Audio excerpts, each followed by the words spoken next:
Hello বন্ধুরা, কেমন আছো তোমরা সবাই? আশা করি শীতে সবাই অনেক ভালো আছো। আমরাও মোটামুটি ভালোই আছি। তো শীতে কিন্তু আমার খিচুড়ি খেতে ভীষণ ভালো লাগে। আর আমি কিন্তু মায়ের কাছে প্রায় অনেক দিন ধরেই বায়না করছিলাম, মা তুমি আমায় সেই খিচুড়িটা বানিয়ে খাওয়াও। তো ফাইনালি মা আজকে সেটা বানিয়ে দিল। তো মা প্রথমে আগে জল গরম করে শীতের সমস্ত রকমের ডালগুলোকে আগে সেদ্ধ করে নিচ্ছে। আর তারপর কড়াইয়ে অল্প একটু তেল দিয়ে শীতের সমস্ত রকমের সবজিগুলোকে ভেজে নিচ্ছে। তো সবজির মধ্যে ছিল আলু, বেগুন, ফুলকপি, গাজর, বিনস, মটরশুঁটি, পেঁপে। তো সব রকমের সবজিগুলোকে ভেজে এগুলোও কিন্তু এখন চলে যাবে চালের সাথে সিদ্ধ হতে। তো চলো, মায়ের এখানে খিচুড়ি করাও কমপ্লিট। মা এবারে খিচুড়ির মধ্যে একটা ছক দেবে, যেটা সর্ষের তেল আর শুকনো লঙ্কা আর জিরে ফোড়ন দিয়ে। সত্যি কথা বলতে এরকমভাবে ছকলে কিন্তু খিচুড়ির স্বাদটা অনেক বেড়ে যায়। তো আমার মায়ের তো খিচুড়ি করা কমপ্লিট, এবারে খাওয়ার পালা।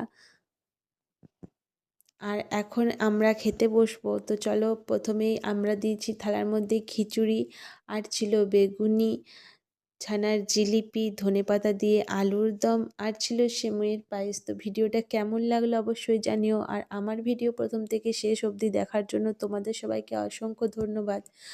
তো চলো, আজকের মতন টাটা।